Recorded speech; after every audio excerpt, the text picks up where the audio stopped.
Olmsted Falls, Ohio is one of those cities that is tucked away in the Cleveland metro parks, and it's actually a little bit more affordable than you may think.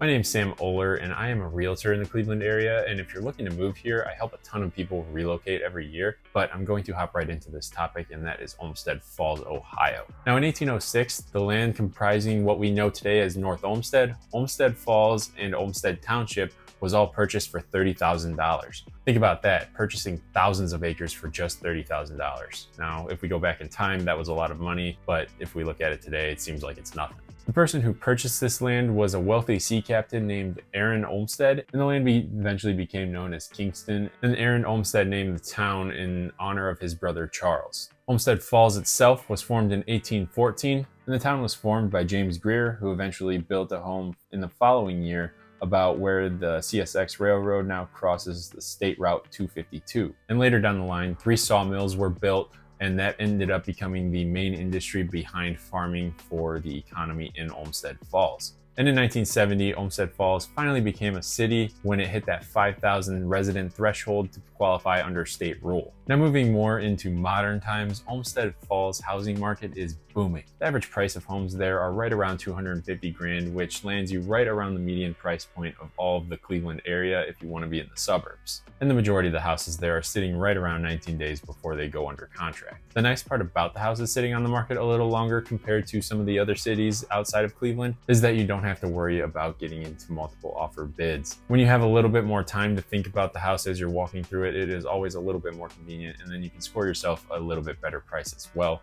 on the home when you go to put your actual offer in. Now, I've preached about this time and time again. When you're the buyer and you're in the driver's seat, you have the advantage when buying a home, which comes in incredibly handy with the market being so lax here. Houses are commonly selling about 2% under list price, which is average for the area. But if you work your way into a hot home, which I classify as something that's been renovated or in incredibly good condition or priced really well, these houses are still going under contract within 3 days, and you're still having to fight with multiple other bids to win. So in my opinion, if you're okay with taking on a little bit of work, I always say go for the house that's a little bit outdated, that needs some paint and carpet, maybe some flooring, but that's where you're gonna get your best deal in a seller's market. Now, the majority of the people that are relocating here are coming from California and Detroit, Michigan. But there's a lot of other cities scattered throughout the United States that are moving to this area as well. As far as the climate factors for Olmsted Falls, you don't really have to worry about a whole lot. Storms and heat risks are going to be your biggest factors that you have to worry about. We don't get wildfires here. It's not like some of these incredibly dry areas out west or even cities that are close to the ocean.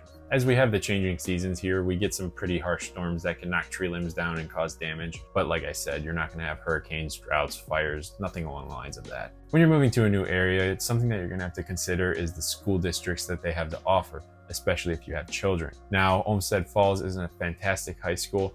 Olmsted Falls picks up the city itself and then also Olmsted Township. And Olmsted Falls High School is ranked number 98 in Ohio and number 2000 in the nation. US News gives them a scorecard of 84 in preparedness for after high school life, whether they're going directly into work or if they are going to continue their education in college. Some extracurricular activities that they have to offer in the fall can include anything like cross country, football, golf, soccer, volleyball, cheer, and tennis. In the wintertime, you're going to be able to pick up sports like basketball, gymnastics, bowling, hockey, and wrestling. And the spring sports that they have to offer are going to include baseball, lacrosse, softball, track, and tennis. Now, they have a lot more sports that they have to offer to their students compared to some of the different suburbs of Ohio. You go to the smaller suburbs, you're not going to have as much to choose from. So I think this is a great opportunity for students to take part in activities. And if they're not the sports type, they can also take part in a ton of different extracurricular activities. And some of those that they have to offer are different programs related to music, service, and academia, arts, sports, honor societies. So if you have your child go to the school, I don't think you can go wrong with it. It's a really solid school that is going to do a good job at preparing preparing the students for their adult life. Another factor that you're going to have to think about when you're moving to the Olmsted Falls area is going to be the job market. Now, in the city within a 25-mile radius, there's over 32,000 jobs available, and the median base salary is around $50,000, where it includes all of the jobs in the area, whether it be a minimum wage job or something that earns you a higher income. The unemployment rate in the Cleveland area is 5.1%, and the average commute to work is sitting right around 28 minutes. Most of the people, if you're traveling to downtown Cleveland, you're going to have that 30-minute drive, and then also if you go pretty much to any other city surrounding it. It could change a little bit with rush hour and what time you go into town, but for the most part, that's what you can expect. And when you're living in Olmsted Falls, you have a really cool opportunity to go spend some time in their downtown area and check out some different shops and some amazing food. They have so many different foods based on different cultures, and this can include anything from my favorite Moosehead Hoof and Ladder to Walk of the Falls, Matteo's Casual Italian, Falls Family Restaurant, the Old Wine Cellar, and Bistro on the Falls. And the diversity that these restaurants have to offer leaves you the option to not have to really leave the city if you want to go out to eat. And this downtown area that I mentioned has some really cool retail shopping that you can do. There's a lot of small shops that are worth visiting. And this area is called Grand Pacific Junction, and it's an old railroad town where you have the chance to go walk the streets and go check out the railroad tracks. And at the end of the street, there's a really cool bridge that you can go overlook the river that flows through Olmsted Falls itself. And something neat about that bridge is it's open to the public, and my friend actually used it to propose to his wife. He put together this amazing display for her to make it something truly special for the two of them.